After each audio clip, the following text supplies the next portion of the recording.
My name is Leah, and I thought family meant forever. I was wrong. One phone call, left on speaker by mistake, shattered my entire world. In 60 seconds, I heard the truth. And as their voices filled the kitchen, my life, as I knew it, ended in real time. My name is Leah, and this is the story of how my life became a lie. I think the silver ribbon, don't you? I said, holding up a spool. The afternoon sun warmed my parents' kitchen. My mom, Diane, smiled, but it didn't reach her eyes. Silver is fine, Leah. Just fine. Mom, this is my engagement party. It has to be perfect. From the living room, I heard my dad, Richard, laugh. He's a keeper, Leah, he boomed. Jacob's voice followed, smooth and familiar. I just got lucky, sir. I felt that warm, loved glow. Everything was glossy. Perfect. The back door slammed.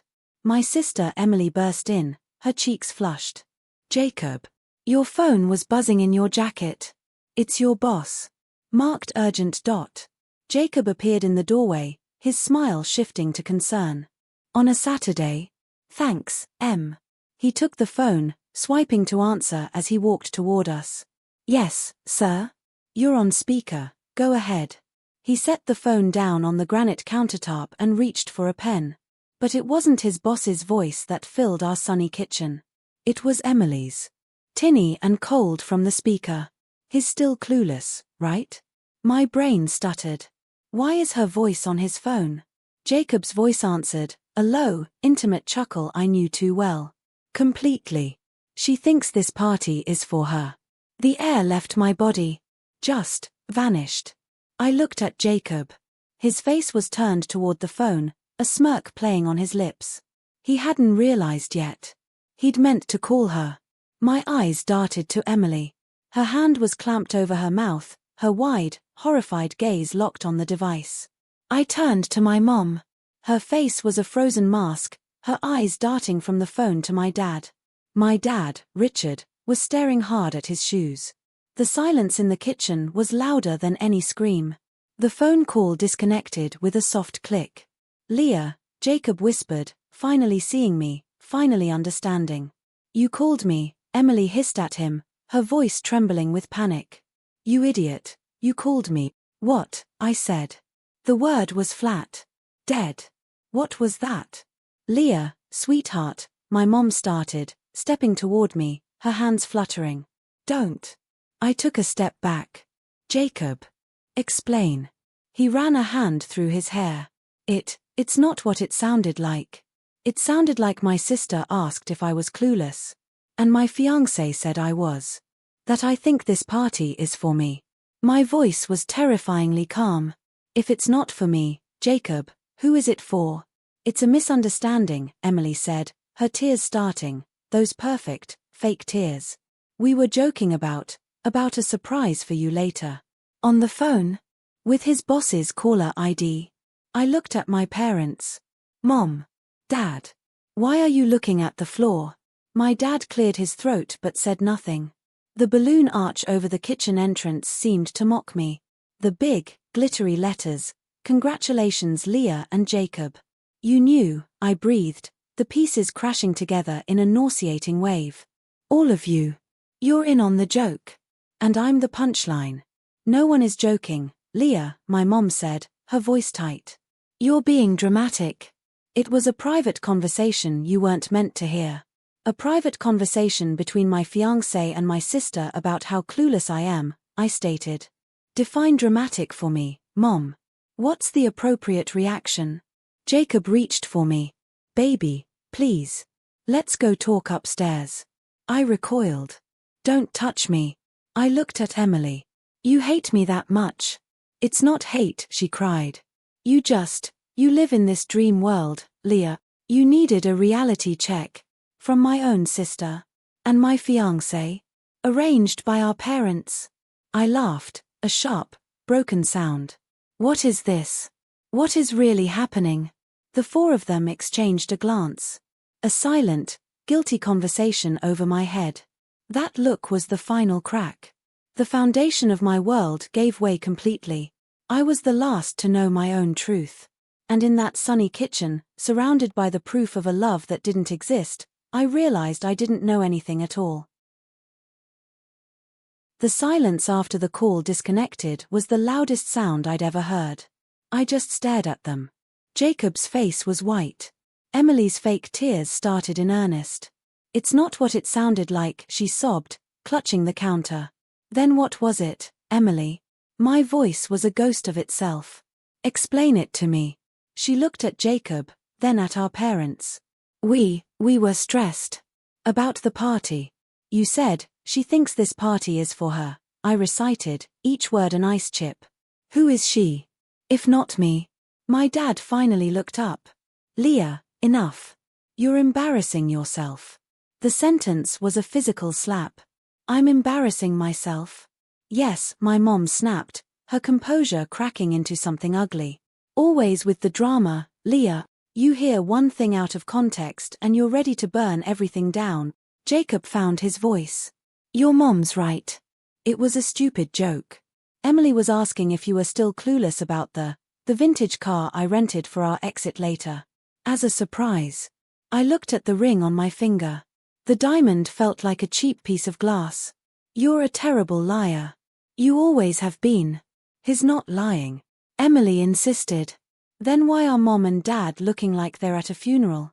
I shot back, my calm beginning to fracture. "What aren't you saying?" The four of them shared another one of those silent, awful glances. A conspiracy in a look. My mom sighed, a heavy, disappointed sound. "Fine. You want the truth. You can't handle the truth. You're fragile, Leah. You live in a dream world. What does that have to do with any of this?" "Your grandmother's inheritance," my dad stated, his voice all business. "It releases upon your marriage. A substantial amount." The room tilted. So, Jacob said softly, not meeting my eyes, "we all agreed, a quick, stable marriage would secure the funds. For the family. Your parents' business, it needs the capital." The words landed, one after another, each a killing blow. Quick. Stable. Funds. Family business. "You never wanted to marry me." "It's not that simple," Jacob mumbled. "You're in love with her." I pointed a trembling finger at Emily, who had the decency to look away. "It just happened," she whispered. "And you?" I turned to my parents. "You orchestrated this? You sold me? For a business loan?" "We were securing your future," my mom cried. "You're not practical. You would have wasted it on travel or some useless art degree. This way, the money stays in the family, where it can do some good. We were going to guide you." I felt my heart crack open. Not break. Crack, like old porcelain, a fissure spreading through my entire being. "You thought I was too stupid. Too dreamy. Too *fragile__." I repeated her word, tasting its poison. "We thought you needed protection," my dad corrected, but his eyes were cold. I looked at each of them, my sister, my fiancé, my mother, my father. Strangers in familiar skin. I didn't scream. The devastation was too complete for sound. I slipped the ring off my finger. It felt heavy with the weight of their lies. "Get out," I whispered. "Leah, be reasonable," Jacob started. "Get out." The whisper ripped into a shred of sound. No one moved. They just stared at me, a problem to be managed. I looked at the ring in my palm. My ticket to a prison they'd built for me. With a cry that was pure, raw hurt, I threw it at Jacob. It struck his chest and clattered to the tile floor. The final, perfect symbol of us, discarded. "I hate you," I breathed, the words true and terrible. "I hate all of you." Then I ran. Past the balloon arch, out the kitchen door, into the blinding afternoon. I didn't grab a purse, my phone, nothing. I just ran, my breath sobbing in my throat, the image of their guilty, shocked faces burned behind my eyes. There was only one place to go. One person who had never asked me to be. Aunt Sarah saved me. She let me cry until I was empty. Then she made strong tea and sat across from me at her small kitchen table. "All right," she said, her voice calm and steady. "Now we fight." I looked up, exhausted. I can't fight them. They're my family. No, honey, she corrected gently. Family doesn't do that. Those are predators. And we don't fight with screaming. We fight with silence. With strategy. The next morning, with Sarah beside me, I called my two best friends, Kayla and Zoe. They were at my door within the hour. They did what? Kayla's voice was a low roar. The inheritance. Zoe pieced it together instantly, her legal mind kicking in. Leah, that's not just betrayal, that's potentially fraud. I don't want to go to the police, I whispered, the thought making me sick. We don't have to, Sarah said. Not yet. First, we build a wall. So, we built. Kayla helped me change my number. Zoe walked me through every app, every account, blocking Jacob, Emily, my parents. Sarah let me stay, rent-free, in her spare room. You need a professional, Zoe said one evening. Someone to help you sort the mind game from the legal game. That's how I met Dr. Evans. In her quiet office, I learned new words. I feel so stupid, I told her during our first session. So, fragile. What is fragility, Leah? She asked. Is it shattering under immense pressure? Or is it surviving the pressure, cracked but whole? The word they used is a weapon. Let's disarm it. You're not fragile. You're resilient. Resilient. I held on to that word. Weeks passed. I got a job at a bookstore. I stopped crying every night. The pain was still there, but it was a quiet, constant hum, not a screaming siren. The real twist came on a rainy Tuesday. I was in a corner of my favorite coffee shop, reading. A shadow fell over my table. Leah. I looked up. Mason, Jacob's best friend, stood there, soaking wet, looking utterly guilty. My body went rigid. What do you want? Can I sit? Please. 2 minutes. I gave a tight nod. He slid into the chair opposite me, not meeting my eyes. I can't stay quiet anymore, he blurted out, his voice low. What they did, what Jacob's doing, it's sick. I know about the inheritance scheme, Mason. It's worse, he said, finally looking at me. His eyes were pained. Jacob and Emily, it's been over a year. Since before he proposed. The air left my lungs. A year. The plan, Mason continued, was to marry you, wait a year for the inheritance to fully release and settle, then divorce you. In our state, after a year, he'd be entitled to a share.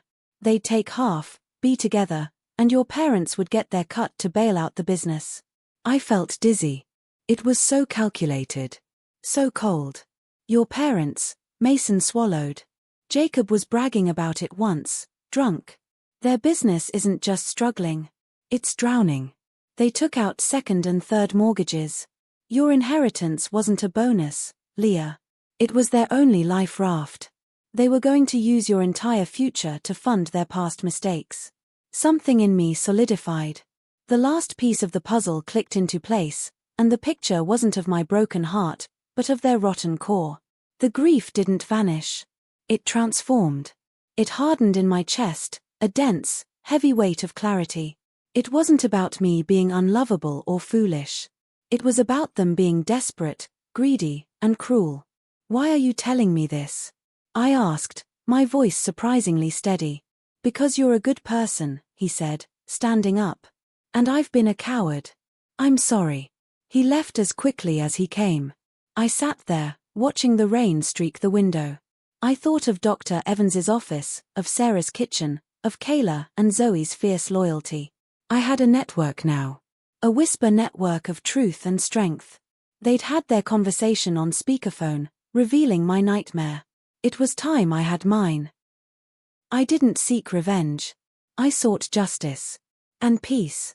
With Aunt Sarah's lawyer, a sharp-eyed woman named Ms. Chen, I worked for months. We legally severed every financial tether to my parents. I put my grandmother's inheritance into an ironclad educational trust, accessible only for tuition and living expenses while I studied. It was my money, but it was no longer bait. They're going to come for you, Ms. Chen warned. When they realize the well is dry. Let them, I said. On my terms. So, I sent 4 identical, formal emails, citing a meeting at Ms. Chen's office to discuss the disposition of the inheritance. They all replied within the hour. The day arrived. I wore a simple black dress. I felt calm. Hollow, but steady. I entered the conference room first. Ms. Chen sat at the head of the table. I took the seat beside her, my back to the door. They filed in, their energy greedy and expectant. I heard my dad's confident greeting to Ms. Chen, my mom's nervous cough, the shuffle of Jacob's and Emily's chairs as they sat together. I didn't turn. Now that we're all here, Ms. Chen began. I stood up. Slowly. I turned to face them. The hope in their eyes, my mother's, my father's, melted into confusion. Jacob looked wary. Emily's face was a careful mask. You are all here, I said, my voice clear in the quiet room, because you chose money over me. You conspired to break me. My mom gasped. Leah, that's not. I know about the failing business, I continued, cutting her off. I looked at my dad. The second mortgages. I was to be your bailout. I shifted my gaze to Jacob and Emily. I know about the affair. The year-long deception. The plan to marry me, divorce me, and take half for your fresh start. Jacob's mouth opened, but no sound came out. Emily stared at the polished table. I know you all thought I was too fragile, too dreamy, to see it. I looked at my mother. You were wrong. I was trusting. There's a difference. How? Who told you? My father spluttered, his face mottling red. It doesn't matter, I said. I picked up my phone from the table. You had your conversation on speakerphone. You let me hear your truth. I tapped the screen. Now, you'll hear mine. Dr. Evans's calm voice filled the room. So, when you say the word fragile now, what comes up? My recorded voice followed, stronger than I remembered. Anger. It was a lie they used to keep me small. I wasn't breaking. I was bending. And I didn't break. I watched their faces collapse. And your future? Dr. Evans asked. Mine, my voice said, firm and certain. It has nothing to do with them. I am resilient. I am worthy of love that doesn't come with a price tag. I am building a life on my own terms. My mother was crying, real tears this time, of shame. My father's defiant posture had crumpled, he looked old and defeated. Jacob studied his hands, his jaw clenched. Emily just looked, empty. The fantasy had evaporated, leaving nothing. The recording ended. The silence was absolute. I placed the phone back on the table. The inheritance is in a trust for my education. You will never touch a cent of it. Any further communication will go through Ms. Chen.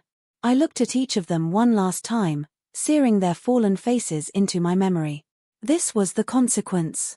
Not a scream, but a silence they had created. This, I said quietly, is the last time you will ever hear my voice. I turned and walked out. I didn't look back. Aunt Sarah was waiting for me in the lobby. She took my hand. It wasn't shaking. It's been a year now. The karma came naturally, just as Sarah said it would. My parents' business failed. The house was sold. I heard they moved to a small apartment, their golden future gone. Jacob and Emily imploded. The foundation of their relationship was betrayal and greed, it couldn't hold. Last I heard, they weren't speaking. I'm in college now, studying psychology. I want to understand the resilience I found. I want to help others find theirs. Sometimes, in quiet moments, I feel a ghost of the old pain. But it's just a ghost. The woman I am now is forged in the fire they lit. My name is Leah. And my world didn't end with that phone call in the sunny kitchen. It just finally began.